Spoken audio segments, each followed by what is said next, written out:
पाठ क्रमांक 11 म्हणजे हा धडा 11वा गाय पूर्ण झाला आपला. टेक्स्टबुकमध्ये जे जे काही होतं या धड्यावर आधारित पाठावर आधारित ते सगळं आपण आतापर्यंत पूर्ण केलं. बोट ठेवा, एकदा आपण धडा वाचूया आणि मग प्रश्नोत्तर लिहायला सुरुवात करूया. पटकन उघडा पुस्तक, पृष्ठ क्रमांक 16, पाठ 11वा गाय. ही पहा गाय. गाय गवत खाते, आपल्याला दूध देते. सुनी ऊठ, गवत आण, गाईला दे. गजू इकडे ये, भांडे घे, बाबांना दे. बाबांनी गाईचे दूध काढले, आईने मुलांना दूध दिले. मुलांनी दूध केले फस्त, आरोग्य त्यांचे झाले मस्त. धडा एकदा शुद्ध लेखन म्हणून आपण लिहिलाय. त्यानंतर प्रश्न पहिला आणि प्रश्न दुसरा या आधीच्या तासाला आपलं लिहून झालं. प्रश्न पहिला कोणता लिहिला होता मुलांना आपण? दिलेल्या अक्षराने सुरुवात किंवा शेवट होणारे शब्द लिहा. आणि दुसरा प्रश्न आपण लिहिलाय अक्षरे जुळवा, शब्द बनवा व लिहा. बरोबर. आता प्रश्न तिसरा आपण लिहिणार आहोत, पण मी सगळे प्रश्न फळ्यावर लिहिणार, ते तुम्ही वाचणार आणि मग तुम्ही लिहायला सुरुवात करणार, असं आपण आतापर्यंत करत होतो. आता तुम्ही काय करायचंय, मी फळ्यावर लिहित असतानाच समजा मी लिहिते तुमच्याशी बोलता बोलता, तर लगेच वही उघडायची आहे आणि माझ्याबरोबरच शब्द तोंडाने म्हणून लिहायला सुरुवात करायची. म्हणजे आपण लिहिताना जसं वेलांटी, काना, उकार हे सगळं म्हणतो, ह्रस्व आहे की दीर्घ आहे, किंवा जोडाक्षर लिहिताना कोणतं अक्षर अर्ध, कोणतं अक्षर पूर्ण, मग त्या जोडाक्षराचा उच्चार कसा करायचा, हे सगळं आपण लिहिता लिहिता समजून घेणार आहोत. ओके. पटकन वही उघडा, मार्जिनमध्ये डेट लिहा. समजा तुमचा दुसरा प्रश्न लिहून झाल्यानंतर खाली बरंच अर्धा पेज वगैरे शिल्लक असेल तर एक ओळ सोडून द्यायची, तिथेच मार्जिनमध्ये डेट द्यायची आणि कंटिन्यू करायचं, यायला सुरुवात करायची. कळलं. प्रश्न तिसरा कोणता प्रश्न लिहिणार आहोत आपण? तिसरा. एका शब्दात उत्तरे लिहा.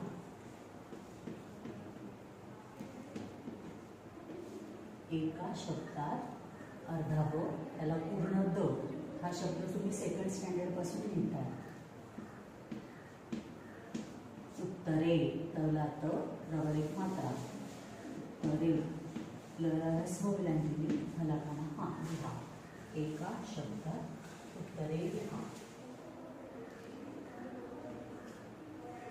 मुलांनी मला रस्व उकारून, लला कानाला लावर अनुस्वारला, नला दीर्घ विलांटी मी.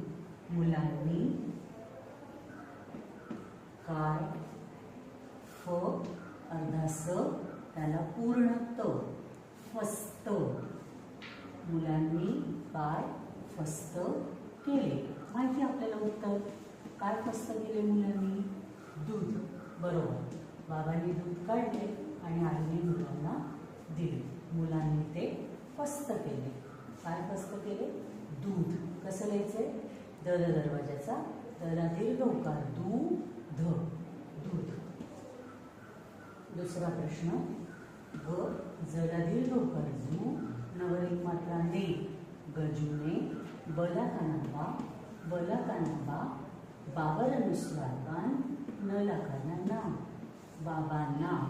गजूने बाबांना, कला काना का, यो काय, दला रस्व वेलांटी दी, लवर एक मात्रा ले, दिले. गजूने बाबांना काय दिले. माहिती आपल्याला उत्तर. काय दिले गजूने बाबांना? भांडे. भला काना भा, बाबर अनुस्वार, डबर एक मात्रा डे, भांडे. तिसरा प्रश्न यातलाच एका शब्दातलाच. गला काना गा, यो गाय, गाय खाते. आता या प्रश्नासाठी आपल्याला अनेक वेगवेगळी उत्तरं माहिती. गाय गवत खाते, गाय चारा खाते. आपण कधी कधी नैवेद्य दाखवतो गाईला, बरोबर. पूर्ण ताटभर अन्न वाढलेलं असतं, नैवेद्य दाखवतो आणि गो घास किंवा गाईला द्यायचं जेवणाचं ताट, ते आपण गाईला देतो आणि गाय खाते. बरोबर. पण हे सगळं लिहायचंय का आपल्याला इथे उत्तरात? नाही. आपण पाठावर आधारित प्रश्नांची उत्तरं लिहितोय. मग आपल्याला धड्यात काय दिले? गाय गवत खाते. एका शब्दातल्या उत्तरासाठीचा शब्द आपल्याला लिहायचा आहे गवत. मग तो लिहायचा. गाय काय खाते? गवत खाते. कळलं? मग इथे वेगळा कोणताही शब्द लिहिला तरी उत्तर बरोबर आहे, पण आपल्याला पाठावर आधारित लिहायचं आहे, त्यामुळे जे पाठात दिलंय ते लिहिणं अपेक्षित आहे. याच्या पुढचा प्रश्न आपल्याला लिहायचा आहे. प्रश्न दुसरा, सॉरी आपण हा तिसरा लिहिलाय, म्हणजे आता चौथा. प्रश्न चौथा. योग्य पर्याय शोधा व लिहा. यला एक काना एक मात्रा योग, गला योग्य योग्य, प यला काना या, यावर काय द्यायचं आहे? रफार. हा बघा असा सीशे. योग्य पर्याय, पर्याय म्हणजे ऑप्शन्स, शोधा व लिहा. लिहिलाय आपण हा प्रश्न. वेगवेगळ्या प्रकारे टीचर तुम्हाला विचारू शकतात असं म्हणाल्या होत्या. म्हणजे रिकाम्या जागा भरण्यासाठी विचारू शकतात, शुद्ध शब्द शोधण्यासाठी विचारू शकतात, किंवा योग्य पर्याय शोधा व लिहा असाही प्रश्न विचारू शकतात. त्यातलं पहिलं वाक्य आपल्याला लिहायचं आहे. गाय डॅश राहते. कुठे राहते गाय? गायीच्या घराला काय म्हणतात? गोठा म्हणतात. पण आता इथे जर आपल्याला गोठा हा शब्द जर आपण लिहिला, गाय गोठा राहते, तर बरोबर आहे का? नाही. काय म्हणू आपण? गाय गोठ्यात राहते असं म्हणू की नाही? मग गोठ्यात हा शब्द आपल्याला शुद्ध माहिती असणं गरजेचं आहे. गोठ्यात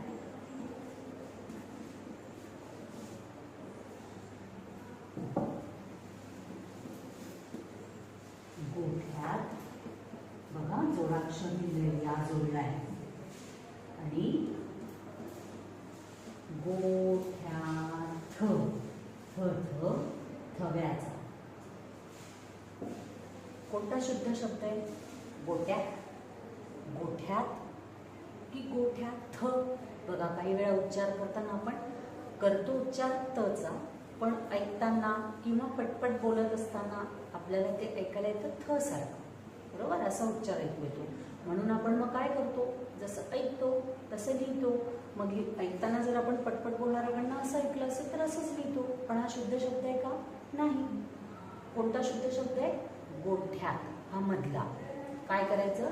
शुद्ध शब्द शोधायचा, त्याच्या खाली रे शोधायची, म्हणजे आपल्याला तोच शब्द लिहायचा हे आपल्या लक्षात येईल.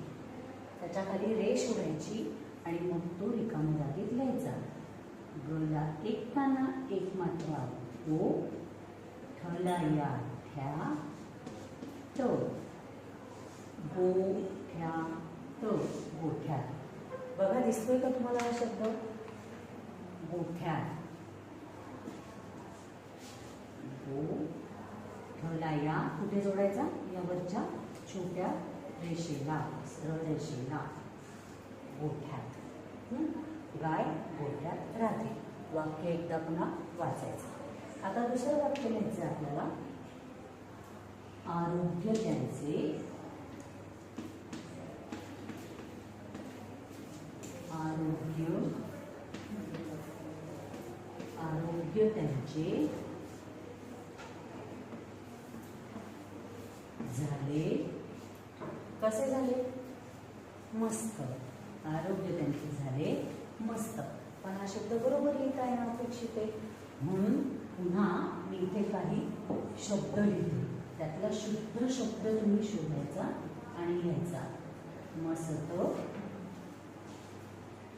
मस्त आणि मस्त. कसे झाले त्यांचे आरोग्य? मस्त. मस्त म्हणताय का टीचर? नाही. अक्षर वेगवेगळे उच्चारताय का? नाही. मस्त, स्वस्थ म्हणतो तसं मस्त असं म्हणतायत का? नाही. फस्तचा राहिली वर्ड मस्त. मग पुन्हा काय करायचं? अक्षराखाली रे शोधायची, शुद्ध शब्दाखाली, अक्षराखाली नाही, शुद्ध शब्दाखाली रे ओढायची आणि तो रिकाम्या जागेत लिहायचा. तो शब्द लिहून झाला की वाक्य पुन्हा एकदा वाचायचं. आरोग्य त्यांचे झाले मस्त. आपण रिकाम्या जागेत जो शब्द लिहिलाय त्याखाली सुद्धा रे शोधायची. कळलं? तिसरं वाक्य लिहूया आपण यातलं. आईने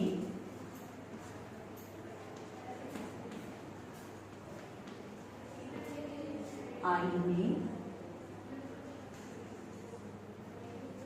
मुलांना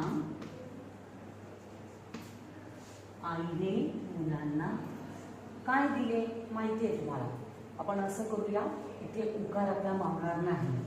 आपण हे वाक्य वरती लिहूया. तुम्ही कंटिन्यू करायचं आहे मुलांना. दुसऱ्याच्याच खाली तिसरं वाक्य लिहायचं. मी इथे लिहिते वरती.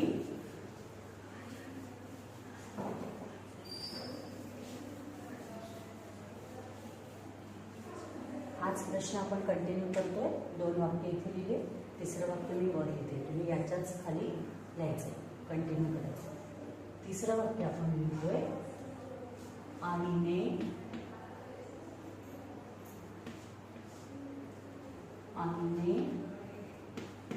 मुलांना आलेला पाना आणि अनुस्वार, मुलांना डॅश दिले. आईने मुलांना डॅश दिले. काय दिले माहिती आपल्याला उत्तर, पण लिहिताना आपण ते शुद्धच लिहू शकतो असं नाही. दूध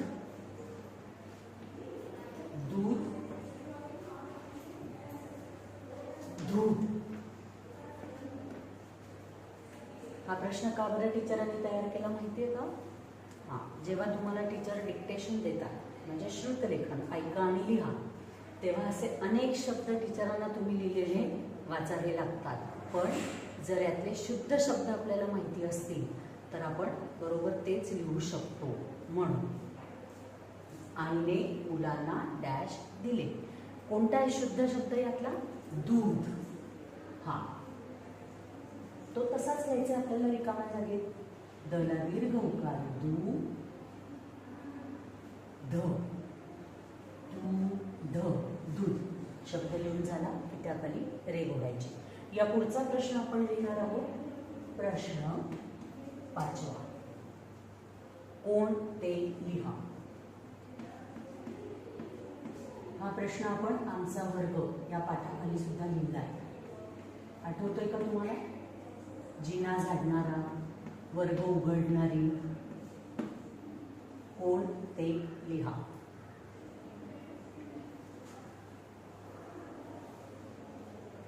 मुला मुलींची नावं आपल्याला त्यात लिहायची होती, पण दरवेळी मुला मुलींची नावंच येतील असं नाही. उत्तर लिहिताना मी तुम्हाला सांगते ते बघा. बला कनाबा बावर अनुस्वार बान ना, बाबांना भला कनाबा बावर अनुस्वार बान, डवर एक मात्रा डे, भांडे डवर एक मात्रा दे, नला कनाना रला कनारा, देणारा, बाबांना भांडे देणारा. कुणी दिलं बाबांना भांडं? 8वा बघू पाठ वाचलाय की नाही? 2 वेळा 3 वेळा आपण. गजू. बरोबर. गजू इकडे ये, भांडे घे, बाबांना दे असं त्याला सांगितलं होतं. कोणी? आईने सांगितलं असणार. पुढचा प्रश्न आहे, गाईला गवत देणारा.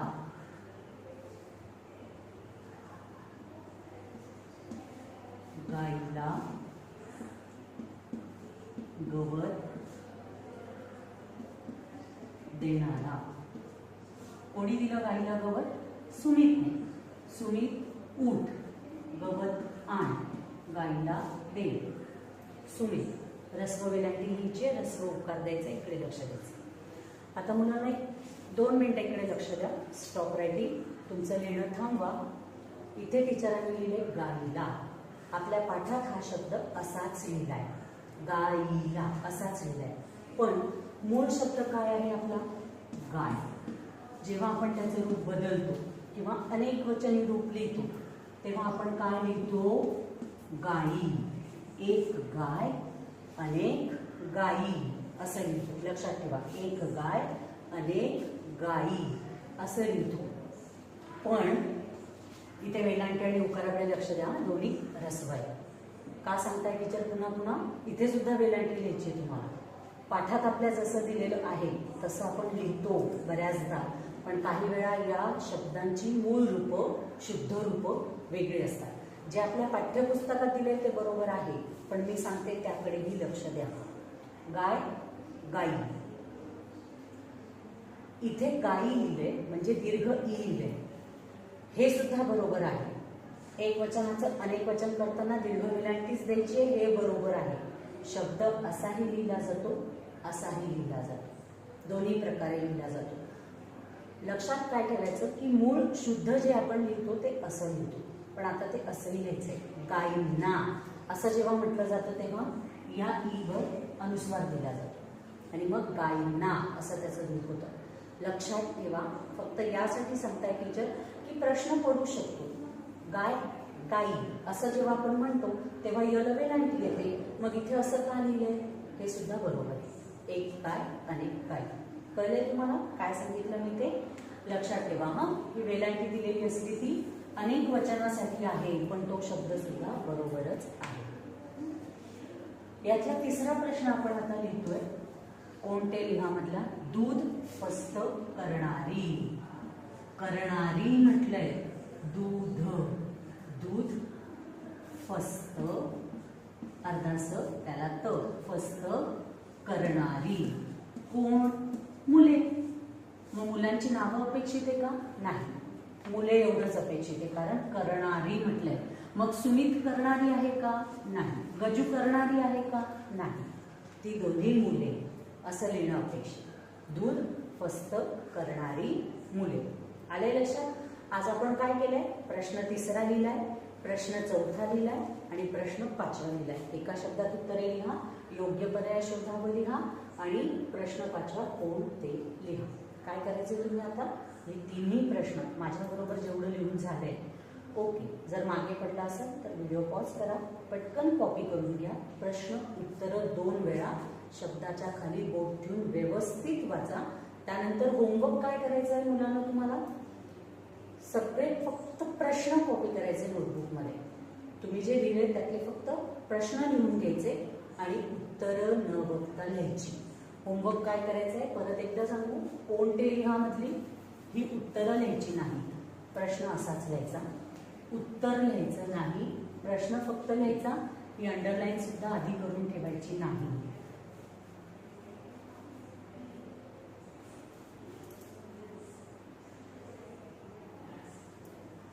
आलं लक्षात? फक्त आधी टीचरांनी प्रश्न कसे लिहिले होते तसे प्रश्न लिहून घ्यायचे रिकाम्या जागेच्या स्वरूपात. फक्त प्रश्न एका शब्दात उत्तरे लिहा म्हटले, इथे सुद्धा फक्त हा प्रश्न लिहून घ्यायचा आणि मग प्रश्न वाचायचा आणि उत्तर आठवून लिहायचं. उत्तरं लिहून झाली की ती तुम्ही शुद्ध लिहिली आहेत का, बरोबर लिहिली आहेत का, हे फक्त आधी लिहिलेल्या उत्तरांमध्ये बघून चेक करायचे. आलं लक्षात? प्रश्न तिसरा, प्रश्न चौथा, प्रश्न पाचवा दुसऱ्यांदा तुम्ही लिहायचा आहे. हा तुमचा काय आहे? होमवर्क. क्लासवर आपण सगळे प्रश्न, तिन्ही प्रश्न आणि त्यांची उत्तरं एकदा लिहिली.